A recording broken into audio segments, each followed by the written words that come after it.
Hello दोस्तों, welcome back to the channel. आज नेमराज चुनला book line by line series में हम कवर करेंगे चैप्टर 2 एग्रोनॉमी के यूनिट 5 एंड यूनिट 6 को बिल्कुल डिटेल में। तो चलिए बिना टाइम वेस्ट किए स्टार्ट करते हैं। So first unit 5 climate. तो आज हम बात करेंगे क्लाइमेट के बारे में।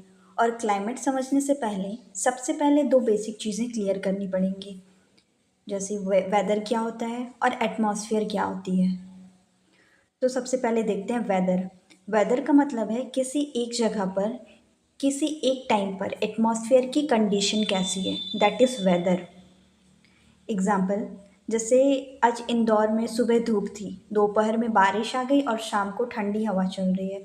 ये सब वेदर है, मतलब वेदर रोज़ बदलता रहता है। एटमॉस्फेयर सराउंडिंग इन्वायरमेंट, इसकी तीन खास बातें जो है, ये कलरलेस, टेस्टलेस एंड ऑर्डरलेस है। मतलब ना रंग है, ना स्वाद, ना स्मेल, इसलिए हमें दिखती नहीं पर है ज़रूर। ये लगभग 1600 किलोमीटर तक ऊपर तक जाती है। Now structure of atmosphere. Vertical temperature differences के बेसिस पे एटमॉस्फेयर को चार लेयर्स में डिवाइड किया गया है, जो कि troposphere, stratosphere, mesosphere and thermosphere. तो वन बाय वन देखेंगे। ट्रोपोस्फेयर। ट्रोपोस्फेयर एटमॉस्फेयर की सबसे निचली लेयर होती है और ये सबसे ज़्यादा इम्पॉर्टेंट भी है। इसके मेन कैरेक्टर्स हैं, इसकी हाइट 8 किलोमीटर से 18 किलोमीटर तक होती है, पोल्स पर 8 किलोमीटर और इक्वेटर पर 18 kilometre. Reason behind this, equator पर सोलर हीटिंग सबसे ज़्यादा होती है, इसलिए गैसेस ऊपर तक एक्सपैंड करती है। एल्टीट्यूड बढ़ने के साथ टेम्परेचर घटता है। रेट है 6 डिग्री सेंटीग्रेड पर किलोमीटर। फॉर एग्जांपल, अगर ग्राउंड पर टेम्परेचर 30 डिग्री सेंटीग्रेड है तो 3 किलोमीटर ऊंचाई पर ये लगभग 12 डिग्री सेंटीग्रेड कम होकर 18 डिग्री सेंटीग्रेड हो जाएगा। इसी वजह से पहाड़ी एरियाज प्लेन्स से ठंडे होते हैं। वेदर फेनोमेना की बात की जाए तो सारे वेदर रिलेटेड इवेंट्स जो हैं, जैसे क्लाउड्स, रेनफॉल, थंडरस्टॉर्म, साइक्लोन्स इसी लेयर में फॉर्म होते हैं, इसलिए इसे वेदर की लेयर भी कहते हैं। ये एटमॉस्फेयर का सबसे डेंस पार्ट होता है। टोटल एटमॉस्फेरिक मास का 85% इसी में मौजूद है। हम सांस जो लेते हैं वो ऑक्सीजन भी यही होती है, ट्रोपोस्फेयर में। सारे वेदर रिलेटेड इवेंट जैसे क्लाउड, रेनफॉल, थंडरस्टॉर्म, साइक्लोन इसी लेयर में फॉर्म होते हैं, इसलिए इसे वेदर की लेयर भी कहते हैं। स्ट्रेटोस्फेयर एटमॉस्फेयर की दूसरी लेयर होती है। हाइट इसकी 18 किलोमीटर से 50 किलोमीटर तक होती है। यहाँ एल्टीट्यूड के साथ टेम्परेचर बढ़ता है, इसलिए इसे वार्मेस्ट लेयर भी कहते हैं। इसी लेयर में ओजोन होती है, इसलिए इसे ओजोनोस्फीयर भी कहते हैं। ओजोन यूवी रेस को ऑब्जॉर्व करती है और हमें कैंसर जैसे हार्मफुल इफ़ेक्ट से बचाती है। ओजोन का मैक्स कंसंट्रेशन लगभग 25 किलोमीटर की हाइट पे होता है। यहाँ पर फोटोकेमिकल रिएक्शंस होती हैं, इसलिए कॉमर्शियल प्लेन्स इसी लेयर के लोअर पार्ट में उड़ते हैं, क्योंकि वेदर डिस्टर्बेंस नहीं होते। फॉर एग्ज़ाम्पल, अगर ट्रोपोस्फेयर रसोई है तो स्ट्रेटोस्फेयर छत है जो हमें हार्मफुल यूवी रेस से बचाती है। Next one is mesosphere. Mesosphere stratosphere के ऊपर 50 किलोमीटर से 80 किलोमीटर तक होती है। रीज़न, ये सबसे ठंडी लेयर है। ये सबसे ठंडी लेयर होती है। यहाँ पर जाने पर टेम्परेचर तेज़ी से गिरता है, बहुत से मीटर्स यहीं आकर जल जाते हैं। सोचो, ये धरती का फ्रीज़र है। थर्मोस्फेयर 18 किलोमीटर से 1600 तक फैली है। थर्मोस्फेयर, यहाँ हवा बहुत पतली, मतलब डेंसिटी बहुत लो होती है। इसकी लोअर लेयर को आइनोस्फेयर कहते हैं। यहाँ गैसेस आयोनाइज्ड होती हैं। इसका मेन इंपॉर्टेंस है लॉन्ग डिस्टेंस रेडियो कम्युनिकेशन और रेडियो वेव्स इसी लेयर से रिफ्लेक्ट होकर आती हैं, इसलिए टीवी रेडियो सिग्नल्स पॉसिबल होते हैं। Then exosphere. थर्मोस्फेयर का सबसे ऊपर वाले हिस्से को एक्सोस्फेयर कहते हैं। यहाँ ऊपर जाने पर टेम्परेचर फिर से बढ़ता है। Composition of atmosphere. Atmospheric air के मेन गैस नाइट्रोजन जो कि 78.08% है, ऑक्सीजन 20.95%, आर्गन जो है 0.93%, carbon dioxide 0.03% and neon 0.0018%। Then soil air versus atmosphere. Soil में नाइट्रोजन सेम रहता है, ऑक्सीजन थोड़ा कम हो जाता है और कार्बन डाइऑक्साइड 8 से 10 गुना ज़्यादा हो जाता है। Reason behind this, plant roots और माइक्रोब्स की रेस्पिरेशन। सोलर कांस्टेंट वो एनर्जी है जो 1 मिनट में 1 स्क्वायर सेंटीमीटर एरिया पर पड़ती है जब वो सरफेस सन की तरफ हो और अर्थ सन की एवरेज डिस्टेंस हो। कांस्टेंट की वैल्यू 1.94 कैलोरी पर सेंटीमीटर स्क्वायर पर मिनट या 1353 वाट पर मीटर स्क्वायर होती है। ये फिक्स अमाउंट है जो हमें सन से हर मिनट मिलती है। Solar radiation is received in the form of electromagnetic waves particles, जिसको क्वांटा और फोटॉन्स कहते हैं। Next one is PAR, photosynthetic active radiation. Plants सिर्फ 400 से 700 नैनोमीटर वेवलेंथ की लाइट यूज़ करती है फोटोसिंथेसिस के लिए। इसे ही फोटोसिंथेटिक एक्टिव रेडिएशन कहते हैं। इसको मेज़र किया जाता है क्वांटम सेंसर से एंड इसकी यूनिट होती है आइंस्टाइन या watt per metre square.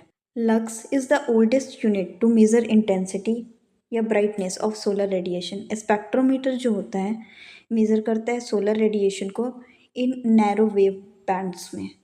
Lapse rate क्या होता है?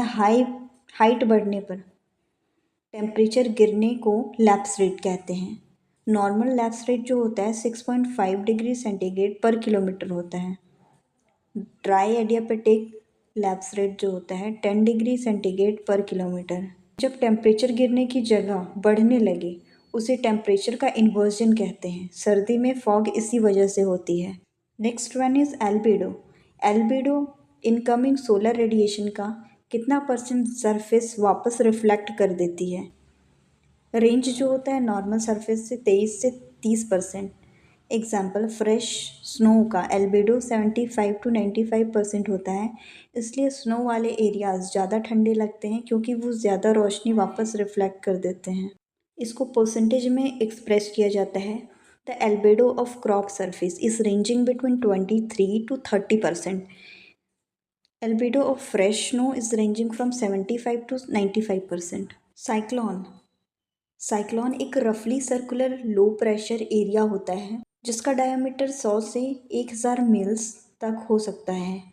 हवा सेंटर की तरफ मूव करती है। सेंटर में प्रेशर सबसे कम होता है और बाहर जाते ही बढ़ता है। For example tornado, typhoon, hurricanes. जैसे पानी बाथटब में ड्रेन की तरफ घूमता है वैसे ही हवा साइक्लोन की सेंटर की तरफ घूमती है। क्लाइमेट क्या होता है? क्लाइमेट इज जनरलाइज्ड वेदर और summation of weather condition over a region for long period. जैसे इंदौर में जून से सितंबर तक बारिश होती है। यह एक दिन का वेदर नहीं है, ये 30 साल तक का पैटर्न है। इसे हम इंदौर का क्लाइमेट बोलते हैं। Next, classification of climate. Moving to the next, classification of climate. So first है डी कैंडोल ने दिया था एक डेफिनेशन जो कि 1900 में दिया था। जो पहले व्यक्ति थे जिन्होंने वेजिटेशन के बेसिस पे क्लाइमेट को क्लासीफाई किया था। He was the first person to attempt the classification of climate based on vegetation. Second थे कोपेन, 1936। उन्होंने दुनिया के क्लाइमेट को 5 ग्रुप्स में बांटा और बेसिस था वेदर एलिमेंट जैसे टेम्परेचर और rainfall. He divided the world climate into 5 groups based on whether elements. Next है troll, 1965।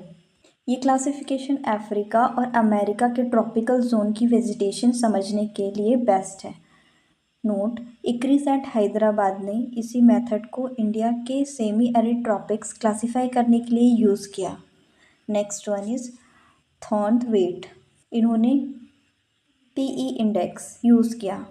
Formula PE is equal to P divided by A into 100, where P जो है annual precipitation, E is equal to annual evaporation, P E is equal to precipitation effectiveness. Next one is moisture deficit index. तो moisture deficit index जो होता है India में dryland के लिए ICR ने एमडीआई यूज़ किया, मतलब मॉइस्चर डेफिशिएट इंडेक्स यूज़ किया। फॉर्मूला था MDI is equal to P minus PET divided by PET into 100। Type of climate MDI values. तो सब ह्यूमिड रीजन में 0 to 33.3 होता है। सेमी एरिड रीजन में -33.3 to -66.6। एरिड रीजन में मोर देन -66.6। अगर MDI -70 है तो वो एरिया एरिड है, जैसे राजस्थान का कुछ हिस्सा। Measures of humidity. Humidity means water vapour content of the atmosphere, मतलब एटमॉस्फेयर में कितना वाटर वेप्योर प्रेजेंट है। Relative humidity, so RH is equal to water vapor present in the air divided by water vapor required for saturation into 100. Relative humidity is expressed in percentage. Percentage में इसको denote किया जाता है। Agriculture के लिए सबसे useful है। For example relative humidity 80% है, मतलब हवा पानी कैपेसिटी का 80% पानी ले चुकी है। बारिश के चांसेस ज़्यादा हैं। एब्सोल्यूट ह्यूमिडिटी क्या होती है? Unit of absolute humidity is gram per metre cube. Specific humidity, unit of specific humidity is gram per KG. Forms of precipitation, अब प्रेसिपिटेशन के डिफरेंट फॉर्म्स होते हैं। लाइक रेन का जो ड्रॉप का साइज होता है मोर देन 0.5 to 6 mm होता है। ड्रिजल्स 0.5 mm से छोटे ड्रॉप्स होते हैं। स्नो आइस क्रिस्टल्स होते हैं। ड्यू रात को ठंडी सरफेस पर पानी की बूंदें, उसको ड्यू कहा जाता है। फ्रोस्ट आइस की पतली परत। फॉग 1 to 50 माइक्रोन के droplets. Mist 50 to 150 micron means हल्का फॉग। वेप्योर एटमॉस्फेयर में पानी सिर्फ 0.001% है।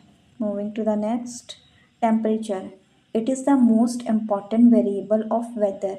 Measurement of temperature, the SI unit for temperature is degree Celsius. पानी 0 डिग्री सेल्सियस पर जमेगा और 100 डिग्री सेल्सियस पर बॉयल होगा। फॉर्मूला है इसका C is equal to F-32 into 5 divided by 9।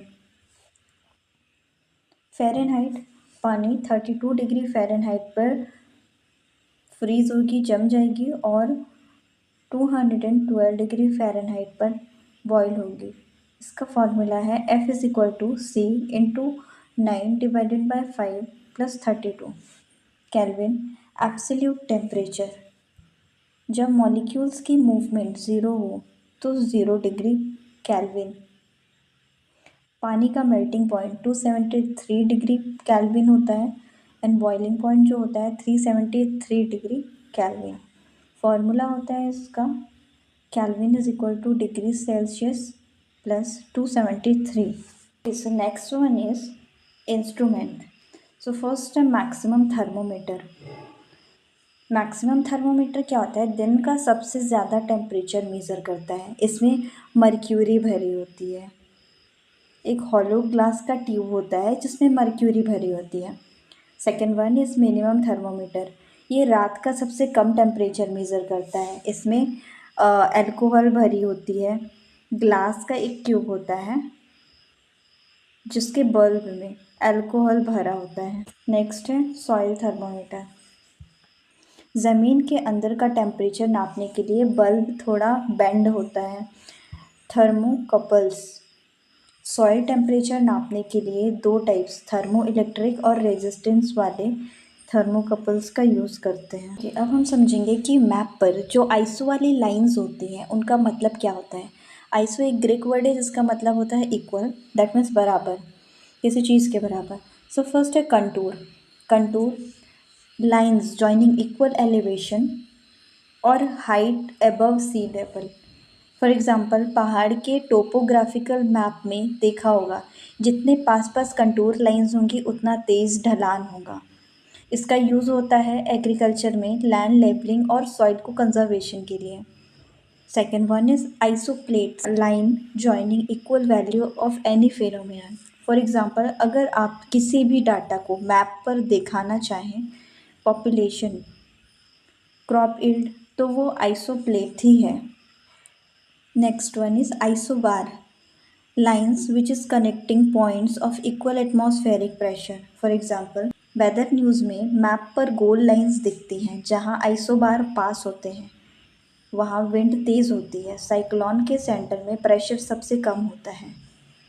इसका यूनिट MB या HPA होता है। Next one is isohyet, lines of connecting point of equal amount of rainfall.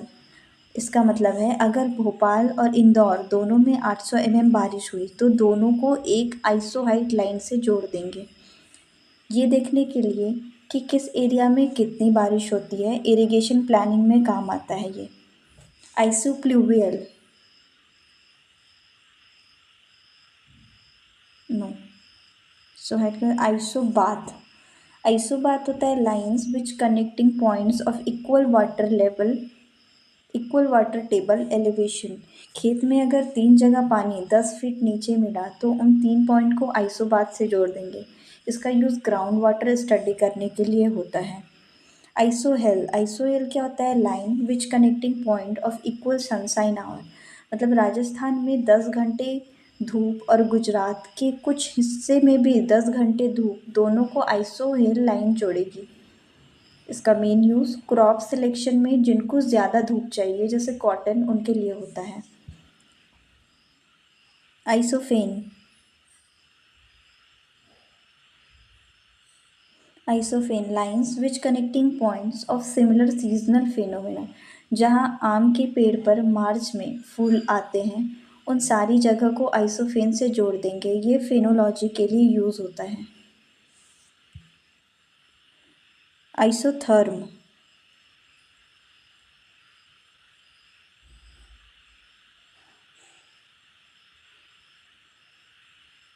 Lines connecting point of equal temperature. For example जनवरी में 15 degree centigrade वाली सारी जगह एक आइसोथर्म पर होगी। इससे पता चलता है कहाँ ठंड ज़्यादा है। That is isotherm. Isotope, element having equal number of neutrons. Isotop element having equal number of neutron. Same as isopluvial. Isopluvial means lines join equal depth of rainfall. Isoheight is equal to total rainfall amount. Isopluvial is equal to rainfall की गहराई। दोनों का concept लगभग same होता है। Isohyet and आइसोप्लूवियल दोनों का concept लगभग सेम होता है। आइसोहाइट में होता है टोटल रेनफॉल का अमाउंट मेजर किया जाता है एंड आइसोप्लूवियल में रेनफॉल की गहराई। Isotach means line connecting point of equal wind velocity. For example coastal areas में 40 km/h हवा चल रही है, सारे 40 km/h वाले पॉइंट्स को आइसोटेक जोड़ेगा। Isostere, lines which connecting point of equal moisture content in air. इसका यूज़ होता है ह्यूमिडिटी स्टडी करने में। Isodemic, lines joining places of similar disease severity. For example अगर MP के 4 जिले में वीट रस्ट 20% है तो उन्हें आइसोडेमिक लाइन से जोड़ेंगे। इसका मेन यूज़ प्लांट प्रोटेक्शन और डिसीज फोरकास्टिंग में होता है। So last one is isoclines, economics वाली लाइन। A curve connecting least cost combination of input for all input. For example किसान ने 100 क्विंटल गेहूँ उगाना है, वो NPK का कौन सा कॉम्बिनेशन सबसे सस्ता पड़ेगा वो आइसोक्लाइन बताएगी। Next one is instrument and there uses. तो एल्टीमीटर जो होता है वो हाइट मेज़र करने के लिए होता है। एनेरॉइड बैरोमीटर जो होता है एटमॉस्फेरिक प्रेशर को मेज़र करता है। एनोमोमीटर विंड की स्पीड को मेज़र करता है। ब्यूरोफॉर्ट स्केल विंड की फोर्स को मेज़र करता है सीज वाले एरिया में। Crescograph growth of plant. Dynamometer convert mechanical energy to electrical energy. Campbell Stokes duration of sunshine को ये मेज़र करता है। ECG जो होती है वो हार्ट के मूवमेंट को मेज़र करती है। विंड की डायरेक्शन को मेज़र करता है। टेंशियोमीटर सॉइल मॉइस्चर के टेंशन को मेज़र करता है। गैल्वेनोमीटर इलेक्ट्रिक करंट्स को मेज़र करते हैं। पोरोमीटर जो होते हैं इंस्ट्रूमेंटल बिहेवियर को मेज़र करते हैं। Hydrometer measure relative density of liquids. Hygrometer and psychrometer जिसको बोलते हैं रिलेटिव ह्यूमिडिटी को मेज़र करते हैं। Siemens lactometer density of milk and milk की प्योरिटी को मेज़र करते हैं। लाइजीमीटर जो होते हैं इवेपो ट्रांसपिरेशन और लीचिंग लॉस ऑफ वाटर को मेज़र करते हैं। Manometer root pressure and planimeter area of an irregular figure. Pyrheliometer measure amount of direct solar radiation, ये डायरेक्ट सोलर रेडिएशंस के अमाउंट को मेज़र करते हैं। पेरेनोमीटर जो होता है measure total incoming global solar radiation. Pycnometer जो होता है स्पेसिफिक ग्रेविटी, सॉइल की स्पेसिफिक ग्रेविटी को मेज़र करता है। पीजोमीटर जो होता है वाटर टेबल के डेप्थ को मेज़र करता है। एंड पोटोमीटर जो होता है ट्रांसपीरेशन को मेज़र करता है। क्लासिफिकेशन ऑफ इरिगेशन प्रोजेक्ट, तो गवर्नमेंट ने इरिगेशन प्रोजेक्ट को 3 कैटेगरीज में बांटा है। बांटने का बेसिस 2 चीज़ें हैं। CCA मतलब culturable command area, and second one is project and cost, project की कॉस्ट। CCA क्या होता है? Culturable command area. सिंपल शब्दों में अगर इसको समझे तो वो कुल खेती योग्य ज़मीन जहाँ प्रोजेक्ट से पानी पहुँचाया जा सकता है। यूनिट जो होता है वो हेक्टेयर में होता है। अब देखते हैं 3 टाइप्स के जो प्रोजेक्ट होते हैं, मेजर, मीडियम एंड माइनर। तो जो मेजर प्रोजेक्ट होते हैं उनका एरिया जो होता है मोर देन 10,000 हेक्टेयर, मतलब 10,000 हेक्टेयर से ज़्यादा ज़मीन को पानी मिलेगा। कॉस्ट जो होता है मोर देन 50 करोड़ का होता है, मतलब प्रोजेक्ट बनाने में 50 करोड़ से ज़्यादा का खर्चा आएगा। For example Indira Gandhi canal, Narmada canal, ये पूरे डिस्ट्रिक्ट या 2 से 3 डिस्ट्रिक्ट को कवर करते हैं। मीडियम प्रोजेक्ट जो होता है वो 2,000 से 10,000 हेक्टेयर कवर करता है, मतलब 2,000 हेक्टेयर से 10,000 हेक्टेयर के बीच में ज़मीन होती है। इसकी कॉस्ट जो होता है 5 करोड़ से 25 लाख का होता है। या फॉर एग्ज़ाम्पल किसी बड़ी रिवर पर बना छोटा डैम जो 4 से 5 गांव को पानी दे, ये मीडियम प्रोजेक्ट के अंतर्गत आता है। माइनर प्रोजेक्ट जो होते हैं, छोटे project, less than 2,000 hectare CCA होता है इसका, मतलब 2,000 हेक्टेयर से कम ज़मीन होती है, वहाँ पे माइनर प्रोजेक्ट्स को चलाया जाता है। कॉस्ट जो इसका आता है लेस देन 25 लैक्स, कॉस्ट जो इसका आता है लेस देन 25 लैक्स, मतलब 25 लाख से कम का खर्चा आता है। फॉर एग्ज़ाम्पल ट्यूबवेल, छोटा चेक डैम बनाना हो, फार्म पॉन्ड्स बनाने हो, या ऐसा कुछ। ये सिर्फ एक गांव या 2-3 गांव के लिए ही होते हैं।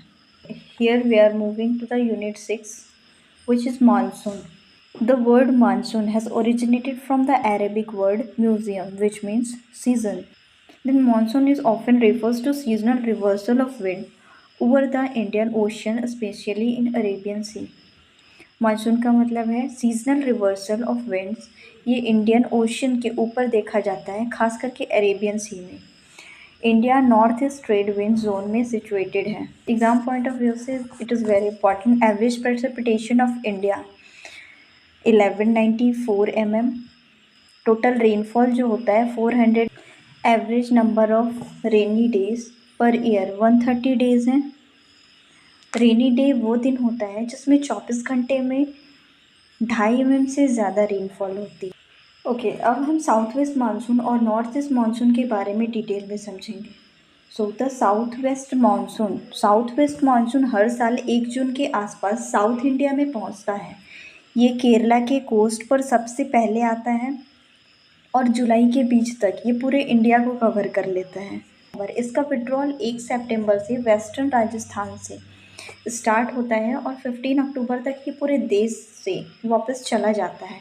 साउथ वेस्ट मानसून की एवरेज स्पीड जो होती है 30 किलोमीटर पर आवर होती है। ओके, इसे grand period of rainfall in India भी कहा जाता है, क्योंकि ये इंडिया की टोटल रेनफॉल का 75% से ज़्यादा कंट्रीब्यूशन देता है। लेकिन तमिलनाडु में सिचुएशन अलग है, वहाँ साउथ वेस्ट मानसून के दौरान सिर्फ 20 to 40% बारिश होती है, क्योंकि तमिलनाडु को ज़्यादातर बारिश नॉर्थ ईस्ट मानसून से मिलती है। जम्मू और कश्मीर में साउथ वेस्ट मानसून का कंट्रीब्यूशन लगभग 35 से 50% होता है। बाकी हिस्सा वेस्टर्न डिस्टर्बेंस से नवंबर से अप्रैल के बीच पूरा होता है। तो next one is south west monsoon has 2 branches हैं। फर्स्ट होता है Arabian sea branch and second जो वे ऑफ बंगाल से। तो अरेबियन सी ब्रांच, ये ब्रांच 770 mm रेनफॉल देती है, जो कि साउथ वेस्ट मानसून की टोटल रेनफॉल का 80% है। ये ब्रांच नॉर्थ की तरफ बढ़ती है और दिल्ली तक पहुंचती है। Second one is bay of Bengal branch. ये ब्रांच 340 mm रेनफॉल देती है, जो कि साउथ वेस्ट मानसून की टोटल रेनफॉल का लगभग 20% है। ये ब्रांच ऊपर की तरफ बढ़ती है और असम तक पहुंचती है। The north east monsoon. The north east monsoon 15 अक्टूबर के आसपास स्टार्ट होता है। ये ज़्यादातर साउदर्न स्टेट तक सीमित रहता है, जैसे आंध्र प्रदेश और तमिलनाडु। इसका विड्रॉल लगभग मिड दिसंबर तक हो जाता है। तमिलनाडु को साल भर की सबसे ज़्यादा बारिश नॉर्थ ईस्ट मानसून से ही मिलती है। उसके बाद आंध्र प्रदेश का नंबर आता है। इस मानसून को रिट्रीटिंग मानसून भी कहा जाता है। ये इंडिया की टोटल रेनफॉल का लगभग 15% कंट्रीब्यूट करता है। वेस्टर्न डिस्टर्बेंस हमेशा वेस्ट से ईस्ट डायरेक्शन में मूव करते हैं। इसे एक लो प्रेशर या साइक्लोनिक सर्कुलेशन के रूप में डिफाइन किया जाता है। ये हवा की ऊपरी सतह पर बनते हैं और वेस्टर्न कंट्रीज से हिमालयाज के पहाड़ों तक जम्मू और कश्मीर में आते हैं। दिसंबर से मार्च तक का समय वेस्टर्न डिस्टर्बेंस का मेन पीरियड होता है। ये नॉर्थ और सेंट्रल इंडिया में बारिश लेकर आते हैं। ये बारिश रबी क्रॉप्स के लिए बहुत यूज़फुल होती है। राजस्थान में इन्हें स्थानीय भाषा में मवात कहा जाता है। सो याद रखने जैसी चीज़ें हैं कि साउथ वेस्ट मानसून जून से सितंबर तक चलता है और 75% बारिश देता है। इसमें दो ब्रांचेस हैं, Arabian sea and bay of Bengal. North east monsoon जो होता है अक्टूबर से दिसंबर तक चलता है और ज़्यादातर साउथ इंडिया में बारिश देता है। और दिसंबर से मार्च तक वेस्टर्न डिस्टर्बेंस रबी फसल के लिए बारिश लेकर आते हैं। एल नीनो क्या होता है? ये पॉइंट मॉनसून और एग्रीकल्चर दोनों के लिए बहुत इम्पॉर्टेंट है। एल नीनो क्या है? एल नीनो एक नेचुरल फिनोमेना है जिसमें पैसिफिक ओशियन का पानी खास करके पेरू के कोस्ट के पास नॉर्मल से ज़्यादा गर्म हो जाता है। स्पेनिश भाषा में एल नीनो का मतलब होता है छोटा बच्चा या क्रिस्ट चाइल्ड, क्योंकि ये घटना अक्सर दिसंबर के आसपास क्रिसमस के टाइम होती है। एल नीनो कैसे बनता है? तो नॉर्मल टाइम में ट्रेड विंड जो होती है पैसिफिक ओशियन का ठंडा पानी साउथ अमेरिका के कोस्ट से हटाकर ऑस्ट्रेलिया और इंडोनेशिया की तरफ ले जाती है। लेकिन जब एल नीनो आता है तो ये ट्रेड विंड्स कमज़ोर पड़ जाती हैं। इस वजह से गर्म पानी वापस पेरू के कोस्ट पर आ जाता है। इससे पेरू के आसपास ओशियन का टेम्परेचर बढ़ जाता है। एल नीनो का इंडिया के मानसून पर क्या इफ़ेक्ट पड़ता है? यही गर्म पानी जो होता है इंडियन मानसून को सबसे ज़्यादा अफेक्ट करता है। जब पैसिफिक ओशन गर्म होता है तो इंडिया के ऊपर बनने वाली लो प्रेशर वीक हो जाती है। इस वजह से इंडिया में कम बारिश होती है, मौसम ड्राई हो जाता है और ड्रॉट की सिचुएशन बन जाती है। फॉर एग्ज़ाम्पल, मान लो नॉर्मल साल में इंडिया में 100% बारिश होती है। एल नीनो वाले साल में ये घटकर 85% या 80% रह जाती है। इसलिए किसानों को रबी और खरीफ दोनों फसलों में प्रॉब्लम होती है। River which utilize maximum flow of Ganga.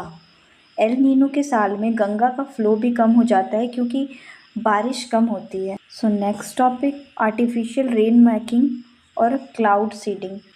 Cloud seeding का मतलब है बादलों में कोई बाहरी मटेरियल डालकर बारिश करवाना। सिंपल शब्दों में, जब नेचुरल बारिश ना हो तो हम बादलों को फोर्स करते हैं बारिश करने के लिए। इसके दो टाइप्स होते हैं, cold seeding and warm clouds. Cold seeding जो होता है ठंडे बादलों में सिल्वर आयोडाइड या ड्राई आइस का यूज़ किया जाता है। नॉर्मल क्लाउड सीडिंग में 1 लीटर क्लाउड एयर के लिए 1 न्यूक्लियाई यूज़ किया जाता है। लेकिन डायनामिक क्लाउड सीडिंग में बहुत ज़्यादा मात्रा यूज़ होती है। 1 लीटर क्लाउड एयर के लिए 100 से 1000 न्यूक्लियाई तक डाले जाते हैं। देन वार्म क्लाउड्स जो होते हैं गर्म बादलों के लिए जनरली सोडियम क्लोराइड यानी नमक का यूज़ किया जाता है। फॉर एग्ज़ाम्पल, जैसे महाराष्ट्र या कर्नाटका में सूखा पड़ता है तो सरकार हवाई जहाज़ से बादलों में एजीएल या नमक छिड़क देती है ताकि बारिश हो जाए। वेदर फोरकास्टिंग, मौसम की प्रेडिक्शन को 3 हिस्सों में बांटा गया है, short range, medium range and long range. तो शॉर्ट रेंज होती है 3 दिन से कम या 72 घंटे तक की प्रेडिक्शन होती है। जो कि शॉर्ट रेंज के अंतर्गत आती है। ये दिन में 2 बार इशू होती है और 36 घंटे के लिए वैलिड होती है। मीडियम रेंज जो होता है 3 दिन से 10 दिन तक की प्रेडिक्शन होती है एंड लॉन्ग रेंज 10 दिन से ज़्यादा की प्रेडिक्शन होती है। ये साल में 3 बार इशू होती है और खेती के लिए क्रॉपिंग पैटर्न डिसाइड करने में काम आती है। मानसून की प्रेडिक्शन लॉन्ग रेंज फोरकास्टिंग के स्टैटिस्टिकल डाटा के बेसिस पे की जाती है। शॉर्ट रेंज फोरकास्टिंग जो होती है, शॉर्ट रेंज फोरकास्टिंग के लिए साइनोप्टिक मेथड यूज़ किया जाता है। नेक्स्ट है NCMRWF, इसका फुल फॉर्म है national centre for medium range weather forecasting. ये न्यू दिल्ली में सिचुएटेड है। ये किसानों को 3 से 10 दिन का मौसम बताता है। प्रॉपर्टीज़ ऑफ वाटर, ये सारे नंबर्स एग्ज़ाम में डायरेक्ट पूछे जाते हैं। पानी के वेपोराइजेशन की लेटेंट हीट 580 कैलोरीज पर ग्राम होती है 0 डिग्री सेल्सियस पर। सब्लिमेशन की हीट 680 कैलोरी पर ग्राम होती है 0 डिग्री पर। फ्यूजन की हीट 80 कैलोरी पर ग्राम होती है 0 डिग्री पर। पानी की सबसे ज़्यादा डेंसिटी 4 डिग्री सेल्सियस पर होती है। पानी जमने पर 9% वॉल्यूम से एक्सपैंड करता है, इसलिए बॉटल फ्रीज होने पर फट जाती है। पानी का डाई इलेक्ट्रिक कांस्टेंट 80 होता है। पानी की स्पेसिफिक हीट सबसे ज़्यादा होती है 1 कैलोरी पर ग्राम। लिक्विड अमोनिया के अलावा किसी भी सब्सटेंस से ज़्यादा लिक्विड अमोनिया की स्पेसिफिक हीट 1.03 कैलोरी पर ग्राम होती है। वाटर लॉगिंग का मतलब है ऐसे सिचुएशन जब ज़मीन के सारे पोर्स, चाहे वो बड़े हो या छोटे, पानी से भर जाते हैं। ये टेम्परेरी भी हो सकते हैं और परमानेंट भी। जड़ों को ऑक्सीजन नहीं मिलता और फसल खराब हो जाती है। वाटर लॉगिंग के डिमेरिट्स और इरिगेशन स्केड्यूलिंग के 4 अप्रोचेस डिटेल में समझेंगे। So demerits of water logging. Water logging का मतलब है ज़मीन के सभी पोर्स का पानी से भर जाना। इसके बहुत नुकसान होते हैं, जैसे वाटर लॉगिंग ODR यानी ऑक्सीजन डिफ्यूजन रेट को कम कर देता है। ये EH यानी रिडॉक्स पोटेंशियल को भी रिड्यूस करता है। वेल एरेटेड सॉइल का EH 400 से 700 MV होता है, लेकिन वाटर लॉग्ड सॉइल का EH -250 से -300 MV तक गिर जाता है। वाटर लॉग्ड सॉइल में डीनाइट्रिफिकेशन लॉस बहुत ज़्यादा होता है, मतलब नाइट्रोजन हवा में उड़ जाता है। सबमर्ज्ड राइस के खेत में सल्फेट SO4 रिड्यूस होकर सल्फाइड बन जाता है और आगे ये हाइड्रोजन सल्फाइड H2S में बदल जाता है। यही H2S राइस में एक्यूची डिसीज़ कॉज करता है और टॉक्सिसिटी की वजह से होती है। अप्रोचेस ऑफ इरिगेशन स्केड्यूलिंग, किसान को कब और कितना पानी देना है ये डिसाइड करने के 4 स्पेसिफिक तरीके होते हैं। फर्स्ट है transpiration ratio approach, second soil moisture deficit approach, third climatological approach या IWCPE approach, critical stage approach. तो 1 बाय 1 देखेंगे। ट्रांसपिरेशन रेशियो अप्रोच जो होता है, इसमें देखा जाता है कि 1 यूनिट ड्राई मैटर बनाने के लिए क्रॉप कितना पानी ट्रांसपायर करती है। इसे एब्सोल्यूट अप्रोच भी कहा जाता है। Next one, soil moisture deficit approach. इसमें हम तभी सिंचाई करते हैं जब ज़मीन में अवेलेबल मॉइस्चर कम हो, जैसे मेज़ और वीट के लिए जब 25% अवेलेबल सॉइल मॉइस्चर ख़त्म हो जाए तब सिंचाई करते हैं। ड्रॉट रेजिस्टेंट क्रॉप के लिए जब 50% मॉइस्चर ख़त्म हो जाए तब सिंचाई करते हैं। Third one is climatological approach, IWCPE approach. इसे सॉइल मॉइस्चर इंडेक्स अप्रोच भी कहते हैं। इसे IW यानी इरिगेशन वाटर एंड CPE यानी क्यूमुलेटिव पैन इवेपोरेशन का रेशियो निकाला जाता है। ये रेशियो ही सॉइल मॉइस्चर स्ट्रेस इंडेक्स होता है। जितना रेशियो कम होता है उतना ही क्रॉप पर स्ट्रेस ज़्यादा होता है। ये साइंटिफिक अप्रोच है लेकिन प्रैक्टिकल में उतनी यूज़फुल नहीं है। क्रिटिकल स्टेज अप्रोच, ये सबसे इम्पॉर्टेंट अप्रोच होती है। इसमें हम क्रॉप की उस स्टेज पर सिंचाई करते हैं जब प्लांट पानी की कमी के प्रति सबसे ज़्यादा सेंसिटिव होता है। उसी स्टेज पर पानी देने से सबसे ज़्यादा फ़ायदा होता है। The state of growth when plant are most sensitive to shortage of water and most responsive to correction of deficiency. तो राइस की क्रिटिकल स्टेज है बूटिंग, पैनिकल, इनिशिएशन और flowering. Irrigation water and cumulative pan evaporation ratio जो होता है 1.2 होता है, जो कि सबसे हाईएस्ट है, मीन्स सारे क्रॉप में सबसे हाईएस्ट है। वीट का क्रिटिकल स्टेज है CRI, tillering, jointing, flowering, milking and dough stage. इसका रेशियो होता है 0.9। Maize, tasseling and silking critical stage and ratio जो होता है 0.9। कॉटन का क्रिटिकल स्टेज है flowering and boll formation, ratio 0.7। Gram, pre flowering and pod development stage 0.6। Groundnut, flowering and pegging, pod filling stage 0.6 इसका ratio होता है। Pigeon pea, flower initiation and pod formation 0.6 इसका ratio होता है। And सैफफ्लावर जो होता है, फ्लावरिंग इनिशिएशन स्टेज जो होता है उसका क्रिटिकल स्टेज होता है, रेशियो जो है 0.4, जो कि सबसे लोवेस्ट होता है। सो अब हम देखते हैं कि अलग अलग क्रॉप्स को कितना पानी चाहिए, पानी को कैसे नापा जाता है और वाटर शेड क्या होता है। So moving to the next, percentage irrigated and water requirement of major field crop.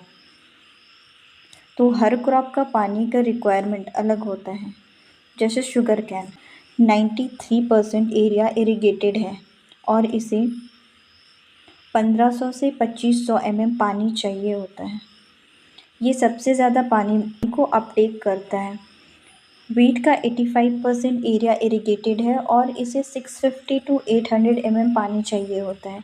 Rice का 50% एरिया जो है इरिगेटेड है और इसे 1500 mm पानी चाहिए। Same oil seed 25% irrigated area in 500 to 700 water requirement. Pulses 10% area irrigated है और इसे 450 to 700 mm पानी चाहिए। ये सबसे कम इरिगेटेड क्रॉप है। नेक्स्ट है मेजरमेंट ऑफ इरिगेशन वाटर। पानी नापने के लिए ये यूनिट्स यूज़ होती हैं। ये एग्ज़ाम में डायरेक्ट न्यूमेरिकल पूछते हैं। 1 cusec is equal to 28.3 litre. 1 cumec is equal to 1000 litre. 1 hectare mm बराबर होता है 10,000 लीटर या 10 की power 4। 1 hectare centimetre is equal to litre या 10 to the power 5। 1 hectare metre is equal to 10 lakh litres या 10 to the power 7 या फिर 1000 metre cube. Measure of water height 1 atmosphere pressure is equal to 1036 centimetre of water. 1 bar pressure is equal to 1023 centimeter of water. Conversion unit of 1 acre is equal to 0.405 hectare. 1 hectare is equal to 2.47 acre.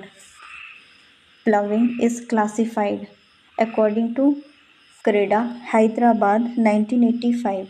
CREDA ने ploughing की गहराई के हिसाब से 3 types बताए हैं, जैसे कि shallow ploughing, medium ploughing and deep ploughing. तो शैलो प्लाविंग की डेप्थ 5 से 6 सेंटीमीटर होती है। मीडियम प्लाविंग की डेप्थ जो होती है 15 से 20 सेंटीमीटर एंड डीप प्लाविंग की डेप्थ होती है 25 से 30 सेंटीमीटर की। नेक्स्ट है वाटरशेड। वाटरशेड एक नेचुरल यूनिट ऑफ लैंड होता है। इसे एरिया का सारा रन ऑफ पानी इकट्ठा होकर एक ही कॉमन आउटलेट से निकलकर किसी नदी या किसी और वाटर बॉडीज़ में मिल जाते हैं। क्लासिफिकेशन है वाटरशेड की। साइज़ के अकॉर्डिंग वाटरशेड को 5 पार्ट्स में डिवाइड किया गया है। Macro watershed, sub macro watershed, milli watershed, micro watershed and mini watershed. तो मैक्रो वाटरशेड का एरिया 50,000 हेक्टेयर से ज़्यादा का होता है। सब मैक्रो वाटरशेड का एरिया 10,000 से 50,000 हेक्टेयर का होता है। मिली वाटरशेड का एरिया 1,000 से 10,000 हेक्टेयर का होता है। माइक्रो 100 से 1,000 हेक्टेयर, मिनी वाटरशेड 10 से 100 हेक्टेयर का होता है। So moving to the rapid fire revision. Atmosphere की किस लेयर में सारे weather phenomena like cloud, rain, fog होते हैं? तो answer is troposphere. 8 to 18 kilometre height पे ये ट्रोपोस्फियर पाया जाता है। टेम्परेचर एल्टीट्यूड के साथ 6 डिग्री सेल्सियस पर किलोमीटर डिक्रीज होता है। सॉइल एयर में कार्बन डाइऑक्साइड की परसेंटेज एटमॉस्फेरिक एयर से कितनी ज़्यादा होती है? 8 to 10 times more. Solar constant की वैल्यू कितनी होती है और फोटोसिंथेटिकली एक्टिव रेडिएशन की वेवलेंथ कितनी होती है? सोलर कांस्टेंट की वैल्यू 1.94 कैलोरी पर सेंटीमीटर स्क्वायर पर minute and photosynthetically active radiation की वेवलेंथ जो होती है 400 से 700 mm।